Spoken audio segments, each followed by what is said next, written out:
The Third Eye, Chapter 5, Life as a Chela. Our day started at midnight at Chakpori. As the midnight trumpet sounded, echoing through the dimly lit corridors, we would roll sleepily off our bed cushions and fumble in the darkness for our robes. We all slept in the nude, the usual system in Tibet, where there is no false modesty. With our robes on, off we would go, tucking our belongings into the pouched up front of our dress. Down the passageways we would clatter, not in a good mood at that hour. Part of our teaching was, it is better to rest with a peaceful mind than to sit like Buddha and pray when angry. My irreverent thought often was, well, why can't we rest with a peaceful mind? This midnight stunt makes me angry. But no one gave me a satisfactory answer, and I had to go with the others into the prayer hall. Here the innumerable butter lamps snuggled to shed their rays of light through the drifting clouds of incense smoke. In the flickering light, with the shifting shadows, the giant sacred figures seemed to become alive, to bow and sway in response to our chants. The hundreds of monks and boys would sit cross-legged on cushions on the floor. All would sit in rows the length of the hall. Each pair or rows would face each other so that the first and second rows would be face to face, the second and third row would be back to back, and so on. We would have our chants and sacred songs, which employ special tonal scales, because in the East it is realized that sounds have power. Just as a musical note can shatter a glass, so can a combination of notes build up metaphysical power. There would also be readings from the Kangyur. It was a most impressive sight to see these hundreds of men in blood-red robes and golden stoles swaying and chanting in unison, with the silver tinkle of little bells and the throbbing of drums. Blue clouds of incense smoke coiled and wreathed around the knees of the gods, and every so often it seemed, in the uncertain light, that one or another of the figures was gazing straight at us. The service would last for about an hour, and then we would return to our sleeping cushions until 4 a.m. Another service would start at about 4:15. At 5 we would have our first meal of tsampa and buttered tea. Even at this meal, the reader would be droning out his words, and the disciplinarian would be watchful at his side. At this meal, any special orders or information would be given. It might be that something was wanted from Lhasa, and then at the breakfast meal, the names of the monks would be called, those who were going to take or collect the goods. They would also be given special dispensation to be away from the Lamasery for such and such a time, and to miss a certain number of services. At 6 o'clock, we would be assembled in our classrooms, ready for the first session of our studies. The second of our Tibetan laws was, you shall perform religious observances and study. In my 7-year-old ignorance, I could not understand why we had to obey that law. And then the 5th law, you shall honor your elders and those of high birth, was flaunted and broken. I could not understand why we had to obey that law when the fifth law, you shall honor your elders and those of high birth, was flaunted and broken. All my experience had led me to believe that there was something shameful in being of high birth. Certainly I had been victimized for it. It did not occur to me then that it was not the rank of birth that matters, but the character of the person concerned. We attended another service at 9 a.m, interrupting our studies for about 40 minutes. Quite a welcome break sometimes, but we had to be in class again by 9:45. A different subject was started then, and we had to work at it until 1 o'clock. Still, we were not free to eat. A half-hour service came first, and then we had our buttered tea and tsampa. 1 hour of manual labor followed, to give us exercise and to teach us humility. I seemed, more often than not, to collect the messiest of the most unpleasant type of job. 3 o'clock saw us trooping off for an hour of enforced rest. We were not allowed to talk or move, but just had to lie still. This was not a popular time because the hour was too short for a sleep and too long to stay idle. We could think of much better things to do. At 4, after this rest, we returned to our studies. This was the dread period of the day. 5 hours without a break. 5 hours when we could not leave the room for anything without incurring the severest penalties. Our teachers were quite free with their stout canes, and some of them tackled the punishment of offenders with real enthusiasm. Only the badly pressed or the most foolhardy pupils asked to be excused when punishment on one's return was inevitable. Our release came at 9 o'clock when we had the last meal of the day. Again, this was buttered tea and sampa. Sometimes we had vegetables. Usually that meant sliced turnips or some very small beans. They were raw, but to hungry boys they were very acceptable.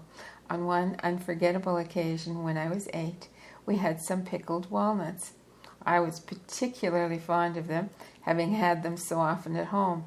Now, foolishly, I tried to work an exchange with another boy, he to have my spare robe in exchange for his pickled walnuts. The disciplinarian heard, and I was called to the middle of the hall and made to confess my sin. As a punishment for greediness, I had to remain without food or drink for 24 hours. My spare robe was taken from me, as it was said that I had no use for it, having been willing to barter it for that which is not essential. At 9:30, we went to our sleeping cushions, our bed to us. No one was late for bed. I thought the long hours would kill me. I thought I should drop dead at any moment, or that I would fall asleep and never again awaken. At first, I and the other new boys used to hide in the corners for a good doze. After quite a short time, I became used to the long hours and took no notice at all of the length of the day. It was just before 6 in the morning when, with the help of the boy who had awakened me, I found myself in front of the Lama Mingyar Dunup's door.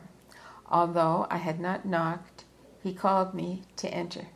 His room was a very pleasant one, and there were wonderful wall paintings, some of them actually painted on the walls, and others painted on silk and hangings. A few small statuettes were on low tables. They were of gods and goddesses, and were made of jade, gold, and cloisonné. A large wheel of life also hung on the wall. The Lama was sitting in the lotus attitude on his cushion, and before him on a low table he had a number of books, one of which he was studying as I entered.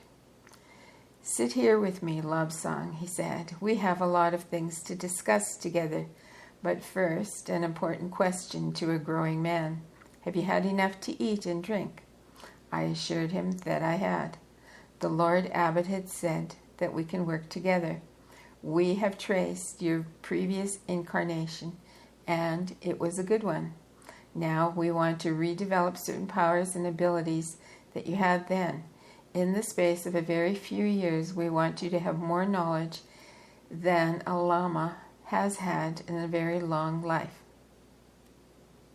More knowledge than a Lama has in a very long life. He paused and he looked at me for long and hard. His eyes were very piercing. "All men must be free to choose their own path," he continued. "Your way will be hard for 40 years if you take the right path, but it will lead you to great benefits in the next life. The wrong path now will give you comforts, softness, and riches in this life, but you will not develop. You and you alone can choose." He stopped and he looked at me. "Sir," I replied, "my father told me that if I failed at the Lamasery, I was not to return home. How then would I have softness and comfort if I had no home to which to return?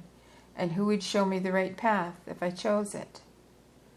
He smiled at me and he answered, have you already forgotten? We have traced your previous incarnation. If you choose the wrong path, the path of softness, you will be installed in the Lamasery as a living incarnation, and in a very few years it will be an abbot. And in a very few years will be an abbot in charge. Your father would not call that failure.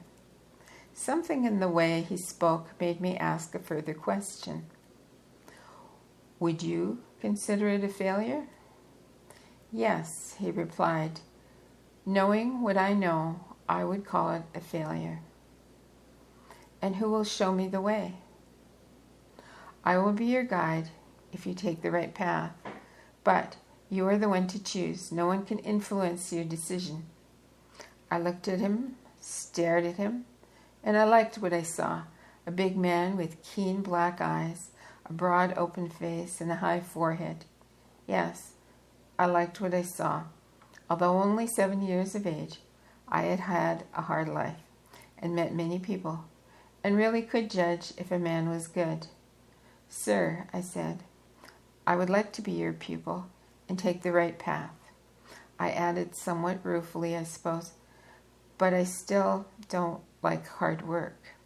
He laughed, and his laugh was deep and warming. Lobsang, Lobsang. None of us really like hard work, but few of us are truthful enough to admit it. He looked through his papers. We shall need to do a little operation to your head to force clairvoyance, and then we will speed your studies hypnotically. We are going to take you far in metaphysics as well as in medicine. I felt a bit gloomy. More hard work? It seemed to me that I had had to work hard all my 7 years, and there was little to be of play or kite flying. The Lama seemed to know my thoughts. Oh yes, young man, there will be much kite flying later. The real thing, man lifters. But first, we must map out how best to arrange these studies.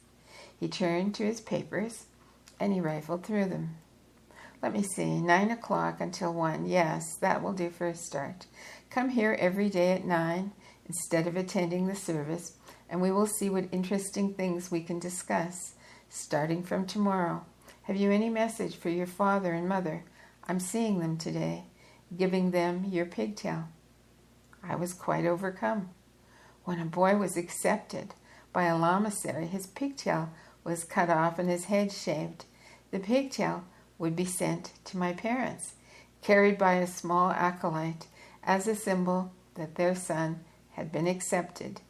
Now the Lama Mingwar Dandup was taking my pigtail to deliver in person. That meant that he had accepted me as his own personal charge, as his spiritual son. This Lama was a very important man, a very clever man, one who had the most enviable reputation throughout Tibet. I knew I could not fail under such a man. That morning back in the classroom, I was a most inattentive pupil. My thoughts were elsewhere, and the teacher had ample time and opportunity to satisfy his joy in punishing at least one small boy. It all seemed very hard, the severity of the teachers, but then I consoled myself that this is why I came to learn. That is why I reincarnated, although then I did not remember what it was that I had to relearn. We firmly believe in reincarnation in Tibet. We believe that when one reaches a certain level of advanced stage of evolution, one can choose to go on to another plane of existence or return to Earth to learn something more or to help others. It may be that a wise man had a certain mission in life, but died before he could complete his work. In that case, so we believe, he can return to complete his task, providing the result will be of benefit to others. Very few people could have their previous incarnations traced back. There had to be certain signs, and the cost and time would prohibit it. Those who had those signs, as I had, were termed living incarnations. They were subjected to the sternest of stern treatment when they were young, as I had been. but became objects of reverence when they became older. In my case, I was going to have special treatment to force feed my occult knowledge. Why? I did not know then. A rain of blows on my shoulders brought me back to the reality of the classroom with a violent jerk. Fool, dolt, imbecile, have the mind demons penetrated your thick skull? It is more than I could do. You are fortunate that it is now time to attend service. With that remark, the enraged teacher gave me a final hearty blow for good measure and stalked out of the room. The next boy said to me, "Don't forget, it's our turn to work in the kitchen this afternoon. Hope to get a chance to fill our tsampa bags." Kitchen work was hard. The regulars there used to treat us boys as slaves. There was no hour of rest for us after kitchen hour. 2 solid hours of hard labor, then straight to the classroom again. Sometimes we would be kept later in the kitchens and so be late for class. A fuming teacher would be waiting for us and would lay about him with his stick without giving us any opportunity of explaining the reason. My first day of work in the kitchens was nearly my last. We trooped reluctantly along the stone-flagged corridors towards the kitchens. At the door, we were met by an angry monk. "Come on, you lazy, useless rascals," he shouted. "The first 10 of you, get in there and stoke the fires." I was the 10th. Down another flight of steps we went. The heat was overpowering. In front of us we saw a ruddy light, the light of roaring fires. Huge piles of yak dung lay about. This was fuel for the furnaces. "Get those iron scoops and stoke your lives." And stoke for your lives. "Get those iron scoops and stoke for your lives," the monk in charge yelled. I was just a poor 7-year-old among others of my class, among whom was none younger than 17. I could scarcely lift the scoop, and in straining to put the fuel in the fire, I tipped it over the monk's feet. With a roar of rage, he seized me by the throat, swung me around, and tripped. I was sent flying backwards. A terrible pain shot through me, and there was a sickening smell of burning flesh. I had fallen against the red-hot end of a bar protruding from the furnace. I fell with a scream to the floor among the hot ashes. At the top of my left leg, almost at the leg joint, the bar had burned its way in until it was stopped by the bone. I still have the dead white scar, which even now causes me some trouble. By this scar, I was in later years to be identified by the Japanese. There was uproar. Monks came rushing from everywhere. I was among the hot ashes, but I was soon lifted out.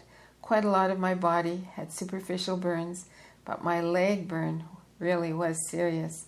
Quickly, I was carried upstairs to a lama. He was a medical lama and applied himself to the task of saving my leg. The iron had been rusty, and when it entered my leg, flakes of rust had remained behind. He had to probe around and scoop out the pieces until the wound was clean. Then it was tightly packed with a powdered herb compress. The rest of my body was dabbed with a herbal lotion, which certainly eased the pain of the fire. My leg was throbbing, and I was sure that I would never walk again. When he had finished, the Lama called a monk to carry me to a small side room, where I was put to bed on cushions. An old monk came in and sat on the floor beside me and started muttering prayers over me. I thought to myself that it was a fine thing to offer prayers for my safety after the accident had happened. I also decided to lead a good life, as I now had personal experience of what it felt like when the fire devils tormented one.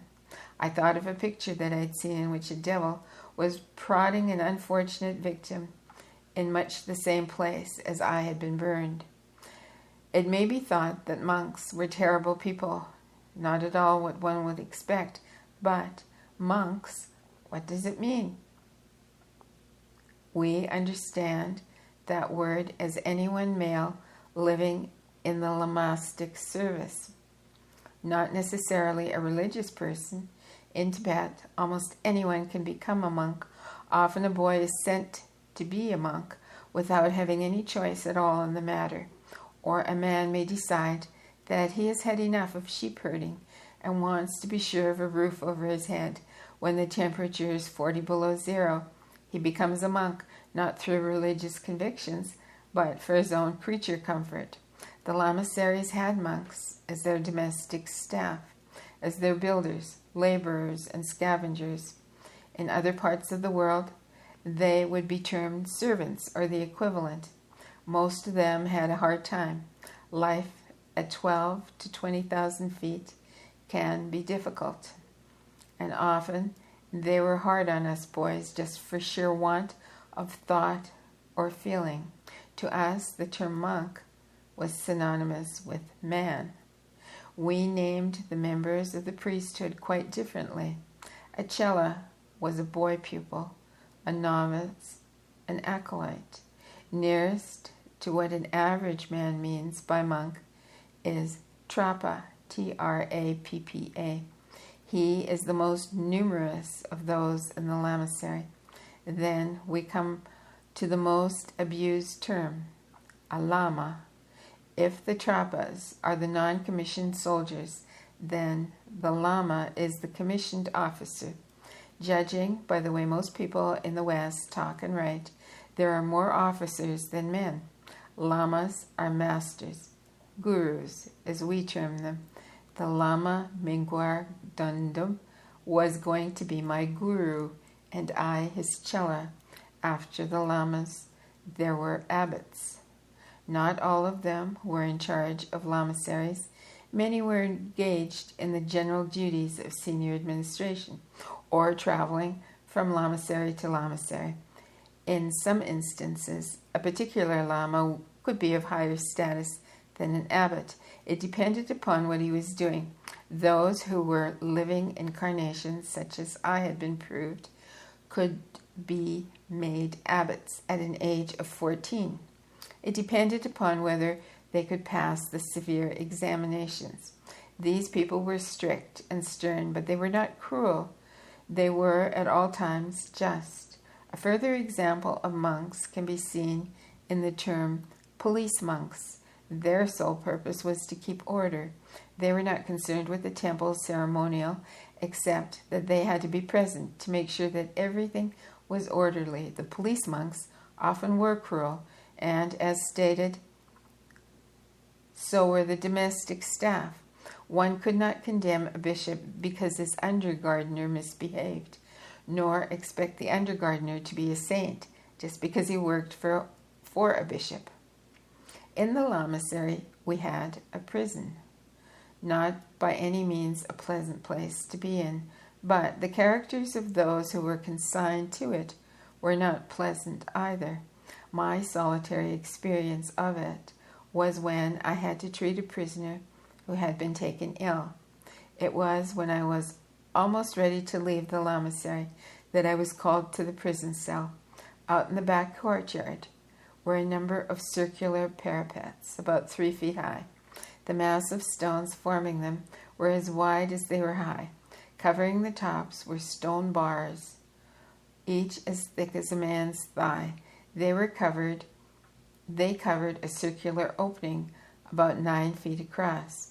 4 police monks grasped the center bar and dragged it aside. One stooped and picked up a yak hair rope, at the end of which was a flimsy-looking loop. I looked on unhappily. Trust myself to that. Now, Honorable Medical Lama, said the man, if you will step here and put your foot in this, we will lower you. Gloomily, I complied.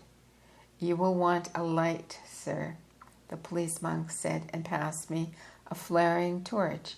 made of yarn soaked in butter. My gloom increased. I had to hold on to the rope and hold the torch and avoid setting myself on fire or burning through the thin little rope, which so dubiously supported me. But down I went, 25 or 30 feet down, between the walls, glistening with water, down to the filthy stone floor. By the light of the torch, I saw an evil-looking wretch crouched against the wall. Just one look was enough. There was no aura around him, so no life. I said a prayer for the soul wandering between the planes of existence and closed the wild, staring eyes, and then called to be pulled up. My work was finished. Now the body breakers would take over. I asked what had been his crime and was told that he had been a wandering beggar who had come to the Lamasery for food and shelter, and then in the night killed a monk for his few possessions. He had been overtaken while escaping and brought back to the scene of his crime. But all that is somewhat of a digression from the incident of my first attempt at kitchen work. The effects of the cooling lotions were wearing off, and I felt as if the skin were being scorched off my body. The throbbing in my leg increased. It seemed as if it was going to explode. To my fevered imagination, the hole was filled with a flaming torch. Time dragged throughout the Lamasery. There were no sounds. Oh, there were sounds, sorry. Time dragged throughout the Lamasery. There were sounds, some that I knew and some that I did not. The pain was sweeping up my body in great fiery gouts. I lay on my face, but the front of my body was also burned by the hot ashes. There was a faint rustle, and someone sat beside me, a kind, compassionate voice. The voice of the Lama Mingyar Dundop said, "Little friend, it is too much. Sleep." Gentle fingers swept along my spine, and again, and I knew no more. The pale sun was shining in my eyes. I blinked awake, and with the first returning consciousness, thought that someone was kicking me, that I had overslept. I tried to jump up to attend service, but fell back in agony. My leg, a soothing voice spoke. "Keep still, Lobsang. This is a day of rest for you." I turned my head stiffly, and I saw with great astonishment that I was in the Lama's room, and that he was sitting beside me. He saw my look, and he smiled. And why the amazement? Is it not right that two friends should be together when one is sick? My somewhat faint reply was, "But you are a head Lama, and I am just a boy. Lobsang, we have gone far together in other lives. In this, yet you do not remember. I do. We were very close together in our last incarnations, but now you must rest and regain your strength. We are going to save your leg for you, so do not worry." I thought of the wheel of existence. I thought of the injunction of the Buddhist scriptures. And here's a long quote, which is apparently the injunction of the Buddhist scriptures. "The prosperity of the generous man never fails, while the miser finds no comforter. Let the powerful man be generous to the suppliant. Let him look down the long path of lives. For riches revolve like the wheels of a cart. They come now to one, now to another. The beggar today is a prince tomorrow, and the prince may become a beggar." It was obvious to me even then that the Lama, who was now my guide, was indeed a good man, and one whom I should follow to the utmost of my ability. It was clear that he knew a very great deal about me, far more than I knew myself. I was looking forward to studying with him, and I resolved that no one should have a better pupil. There was, as I could plainly feel, a very strong affinity between us, and I marveled at the workings of fate which had placed me in his care. I turned my head to look out the window. My bed cushions had been placed on a table so that I could see out. It seemed very strange to be resting off the floor, some 4 feet in the air. My childish fancy likened it to a bird roosting in a tree. But there was much to see. Far away over the lower roofs, beneath the window, I could see Lhasa, sprawled in the daylight, in the sunlight, little houses dwarfed by the distance and all the delicate pastel shades. The meandering waters of the Key River flowed through the level valley, flanked by the greenest of green grass. In the distance, the mountains were purple, surmounted with little white caps of shining snow. The nearer mountainsides were speckled with golden-roofed lamaseries. To the left was the Potala, with its immense bulk, forming a small mountain. Slightly to the right of us was a small wood, from which peeped temples and colleges. This was the home of the state oracle of Tibet, an important gentleman whose sole task in life is to connect the material world with the immaterial. Below, in the forecourt, monks of all ranks were passing to and fro. Some wore a somber brown robe. These were the worker monks. A small group of boys were wearing white. Student monks from some more distant lamasery. Higher ranks were there too, those in blood red and those with purple robes. These latter often had golden stoles upon them, indicating that they were connected with the higher administration. A number were on horses or ponies. The laity rode colored animals, while the priests used only white. But all this was taking me away from the immediate present. I was more concerned now about getting better and being able to move around again. After 3 days, it was thought better for me to get up and move around. My leg was very stiff and shockingly painful. The whole area was inflamed, and there was much discharge caused by the particles of the iron rust, which had not been removed. As I could not walk unaided, a crutch was made, and I hopped about on this with some semblance to a wounded bird. My body still had a number of burns and blisters from the hot ashes, but the whole lot together was not as painful as my leg. Sitting was impossible. I had to lie on my right side or on my face. Obviously, I could not attend services or the classrooms, so my guide, the Lama Mingmar Dondup, taught me almost full time. He expressed himself as well satisfied with the amount I had learned in my few years, and he said, "But a lot of this you have unconsciously remembered from your last incarnation."